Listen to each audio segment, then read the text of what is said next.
The rebirth of Burma is the story of a man and his religion. The religion is Buddhism. The man is Unu. Unu says Buddha means enlightened one. Buddhism is the cement that holds Burma together. This is the Shwedagon. Kipling called it the waking, winking wonder.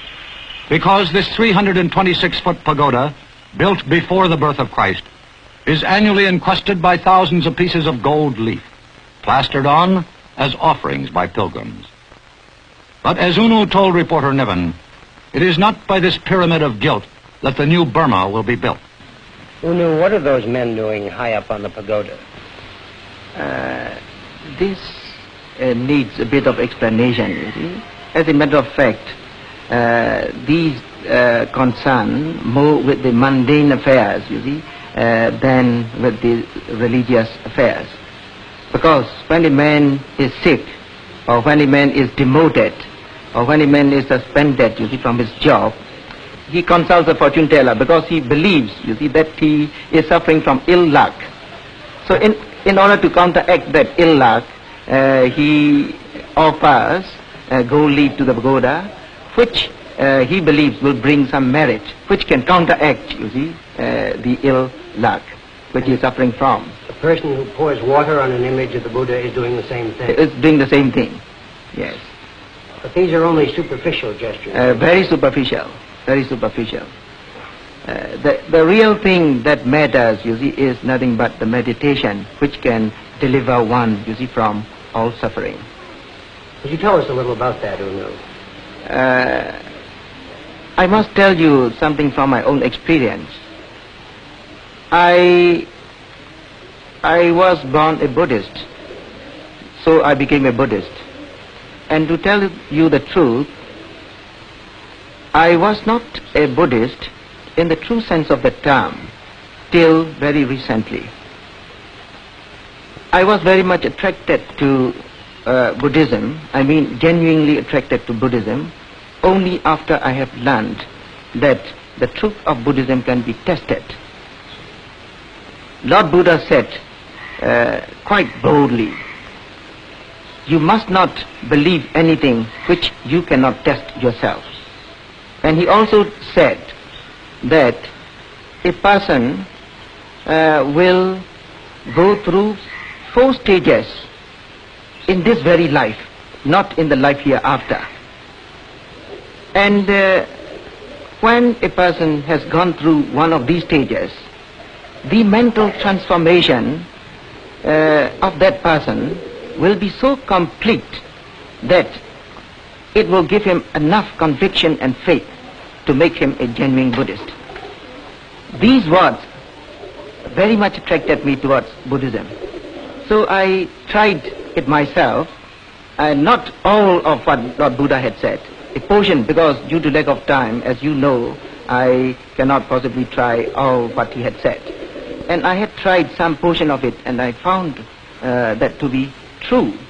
And since that time, I became a very much confirmed Buddhist. How long does it take to achieve that state?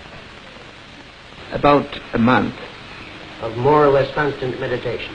Yes. And only meditation? It must be constant, yes, meditation. You didn't do anything? No, one is not supposed to do anything else. Meditate.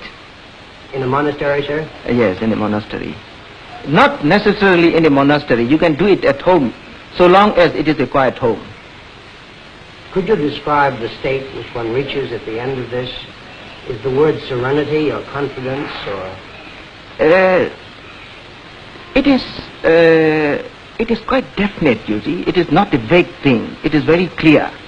For instance, you see, you may be a Buddhist, or you may be a Christian, or you may be a Muslim, or you may be anything, you see. But if you ask that man whether he believes his own religion completely, if he is an honest man, he must tell you, you see, he must admit that sometimes he is assailed by doubts about his own religion, the religion he professes. The Buddhist will tell you the same thing. But when he reaches the first stage, that doubt is completely eliminated. Have you found your Buddhist faith a help to you as leader of your party and as Prime Minister, Unu? very much, very much. Had it not been for my faith, you see, I would have been finished, you see, in 1948, 49 and 50, when the insurrection was at its height. Because everybody thought that we were finished, and we were not finished because of that faith. In his time, Unu has translated Jefferson, Lincoln, Karl Marx, even Dale Carnegie for his fellow Burmese. He has also translated Buddhism for a great many Americans. The Lord Buddha actually lived some 2,500 years ago. He was a prince, born to greatness and glory. But when he realized that there was so much suffering and misery in the world, he decided to become an ascetic or holy man and seek out a way of life that would free suffering humanity. He made a tremendous impression not only on his own followers, but also on all his contemporaries. And the story of his life was handed down by word of mouth from the generations to generations.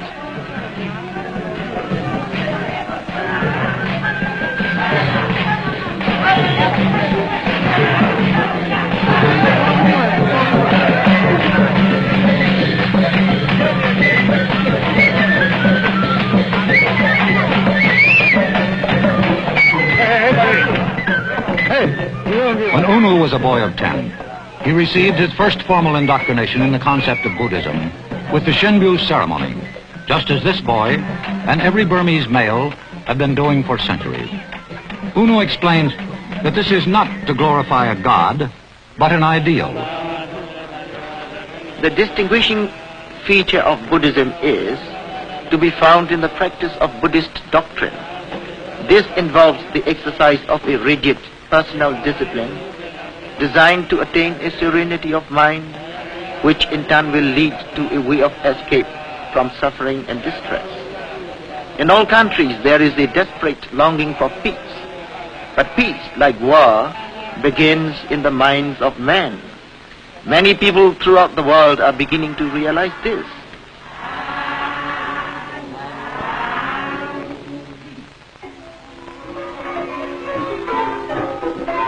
And from one generation to the next, the Burmese boys at the age of about 10 spend a week or so as a novitiate monk, emulating the life of Lord Buddha. There is no commitment that he will make monkhood his career. Like Lord Buddha, who gave up the luxury of a prince, the candidate is led in pomp and pageantry to a ceremony where he gives up his princely garments for the simple saffron robe of the order. His family watches as his head is shaved, a symbol of Buddha's decision to forego the pleasures of the world.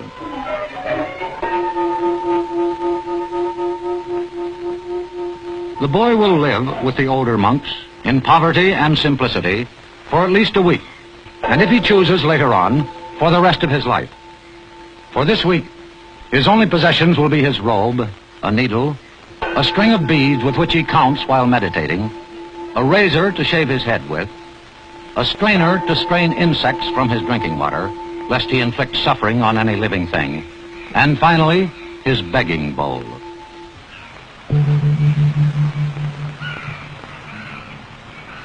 The monk has no income. He arises at dawn and goes out barefoot along his route, carrying a lacquered begging bowl. From the devout, he receives his daily rice. Buddhists do not call this an act of begging. It is the monk's duty to receive, the housewife's to offer. If there is any sense of privilege involved, it is on the part of the giver, who has helped to perpetuate the monkhood, and therefore the teachings of Lord Buddha. The late morning meal at the monastery is the last of the day, even for our young friend.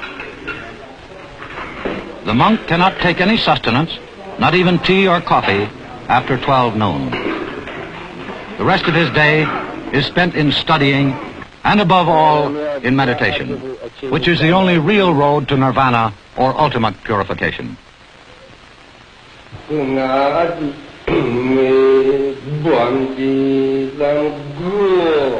As Unu said, Buddhism is not a doctrine that has to be accepted on hearsay.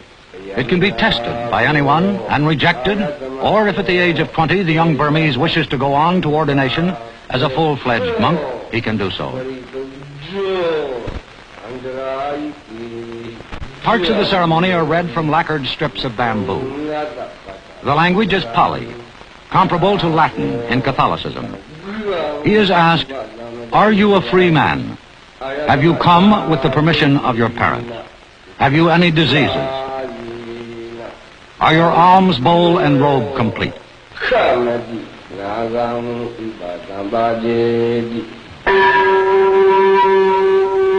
There are hundreds of thousands of pagodas and shrines all over Burma, and it is almost impossible ever to be out of sight of one.